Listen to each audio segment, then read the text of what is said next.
E agora eu vou falar um pouco mais de parâmetros de mercado aqui para que vocês saibam analisar e criar algumas correlações. Primeiro, vamos falar de crescimento de perfil. Crescimento de perfil. O crescimento de perfil ele tem que ser calculado. Eu deixei uma colinha no Mindmap da fórmula, como é que você calcula o crescimento de perfil por mês. Né? O ideal é que você calcule por mês, pode ser por semana, mas idealmente por mês.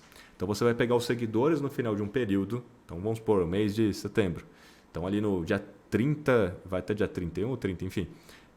Último dia do mês, menos a quantidade de seguidores do primeiro dia do mês. Aí você divide pelo número de seguidores do primeiro dia do mês e multiplica por 100.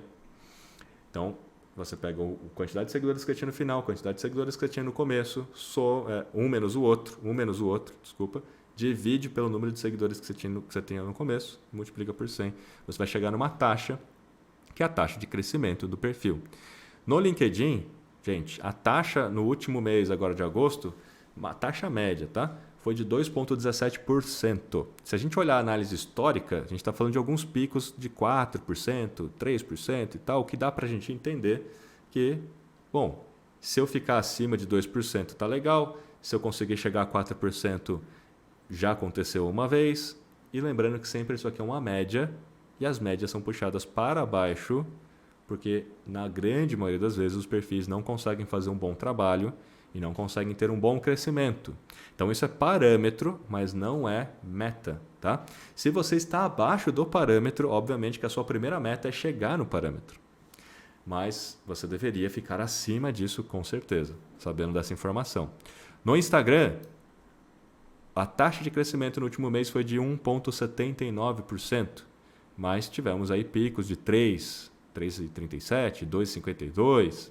Então você pode olhar por esse ângulo para olhar aí se você está abaixo, se você está acima. E aí por que eu falo que não pode ser meta? Porque eu vou mostrar, por exemplo, o meu caso aqui em agosto. O meu caso em agosto, eu cresci 4,75% em agosto. Então eu cresci acima da média, porque geralmente a média é puxada para baixo, porque a grande maioria não faz um bom serviço, não faz um bom conteúdo. Eu cresci acima da média, acima do pico histórico das médias. Isso é bom, isso já é um bom sinal, isso já é um ótimo sinal. Eu poderia, como benchmark, olhar perfis que eu admiro, perfis que eu acho que estão fazendo um ótimo trabalho e calcular esse crescimento, porque esse crescimento é público, você sabe a quantidade de seguidores que ele tinha ou ela tinha no começo de um mês, no final de um mês, vai conseguir fazer esse cálculo, tá? Então você consegue fazer esse cálculo olhando para benchmarks. Então façam isso e assim vocês vão conseguir aí ter um parâmetro legal. YouTube é difícil crescer lá, hein? bem mais devagar, a não ser que você realmente tenha uma dedicação muito forte no YouTube para SEO e tudo, que é muito gratificante, porque ele vai te entregar resultados ao longo do tempo, você vai continuar tendo visualizações e para monetização é muito bom. 0,17% foi a taxa de crescimento no último mês. E olhando para o histórico não é muito positivo em relação às taxas de crescimento no YouTube, geralmente está entre 0% e 1% de crescimento. Então não é um bom crescimento, mas obviamente você vai olhar para o seu e vai se comparar, já tem um parâmetro aqui. Não tenho do TikTok ainda, tá? Não tenho ainda, obviamente quando eu tiver eu vou colocar aqui para vocês, fiquem tranquilos. E aí temos o decrescimento. O que significa decrescimento? A perda. E como prometido, a proporção é você conquistar novos seguidores, 4 novos seguidores para uma perda, tá? O que vai te dar no líquido 3. No líquido. O que é o líquido? Tirando, né? Você conquistou 4, mas perdeu 1, ficaram 3.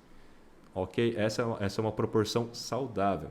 Se você a cada 2 perde 2, se a cada 4 perde 2, se a cada 4 perde 4, se a cada 4 novos perde 5, é óbvio que você está sangrando nesse último caso, você está mais sangrando do que ganhando. Você não está conseguindo crescer, você está decrescendo ou andando de lado, o que é ruim. Então você tem que continuar crescendo, essa é a proporção. É óbvio que a proporção que é o limite inferior. 4 novos para uma perda para ter 3 líquidos. É o limite inferior. Quanto mais, melhor. São 10 novos para uma perda. Excelente, tá? Mas o limite inferior é 4 novos para uma perda para vocês terem como parâmetro. E aí eu tenho aqui um dado muito interessante, que é um dado assim, né? O que faz você perder seguidores no Instagram? Aqui não necessariamente foi feito um recorte para perfis de creators, mas algumas coisas aqui valem a pena a gente comentar, como por exemplo, agir como vendedor nos posts. Bom, existem as exceções, óbvio. Se você realmente tem uma marca própria, tipo Boca Rosa, né? Marca própria, aí tem as exceções, porque é uma marca própria. As pessoas se conectam com você e você está vendendo você. Você está falando de você não está falando dos outros. Então você já gerou uma confiança nas pessoas, as pessoas já te seguem. E falar de si, sobre aquilo que você tem para vender, não é tão problemático assim quanto falar de outros. Isso não é tão verdade assim para marcas de empresas. Isso é mais verdade para creators, influenciadores que têm marca própria do que para marcas que têm seus produtos. Então, um perfil de um negócio falar de si não é tão bom assim. Né? Tem as formas criativas de fazer, mas não é tão bom assim porque ninguém entra nas mídias sociais para ver propaganda. Então é natural que você, enquanto creator, já criou muito conteúdo, já cria muito conteúdo todos os dias. Então já há uma reciprocidade acumulada nos seus seguidores. E isso faz com que você, enquanto creator, tenha uma vantagem em relação a perfis de negócios. Porque os negócios geralmente não criam muito conteúdo, só criam propaganda. E por isso que não tem esse depósito de confiança, não tem essa reciprocidade acumulada, né? Então tem essa diferença. Mas agir como vendedor nos posts é um ponto. Não postar com frequência suficiente é outro ponto. Gente, influenciador, creator é todo dia. Né? Tem que fazer parte do dia a dia conectado das pessoas, não tem como você fugir disso. Né? Não tem como. As marcas geralmente às vezes postam 2 vezes por semana, 3 vezes por semana, e é por isso que não postam com frequência, perde seguidor.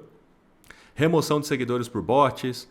Às vezes até postar com muita frequência pode ser um motivo para perder seguidores. Por que significa isso? Caramba, não aguento mais ver essa pessoa. E principalmente se for chato o negócio, se você não estiver fazendo algo legal, algo relevante. E aí pode ser que o motivo, né, o tiro saia pela culatra. Não ter consistência, o que significa de assunto. Se você fala cada hora de um assunto diferente, que não está dentro de um guarda-chuva, por exemplo, o meu guarda-chuva é marketing em ambiente digital, principalmente em mídias sociais, pode perceber. Difícil eu fugir de marketing dentro de mídias sociais, inclusive. Muito difícil eu fugir disso.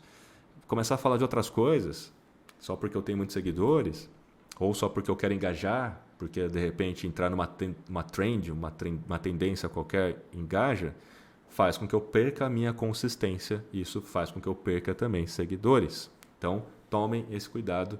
Esse é um ponto aí. Bora lá. Perfil de seguidores no Instagram.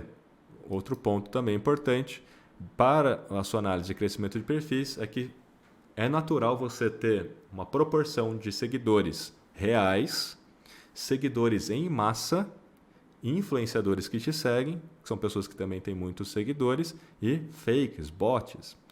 Aqui eu estou deixando uma proporção média do que é saudável, porque é normal você ter esses 4 tipos de seguidores. Eu estou colocando uma proporção que é mais saudável. Onde você pode ver isso? Hype Auditor é uma ferramenta que pode te ajudar nisso. Vai te mostrar. O que são seguidores em massa? São seguidores que seguem muitas pessoas.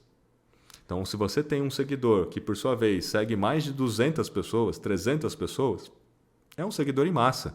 Dificilmente ele vai enxergar o seu conteúdo porque ele segue tanta gente, que é tanta concorrência ali na hora de aparecer um conteúdo. Então, é um seguidor seu que não vai ser alcançado, apesar dele te seguir, na maioria das vezes. Entendeu?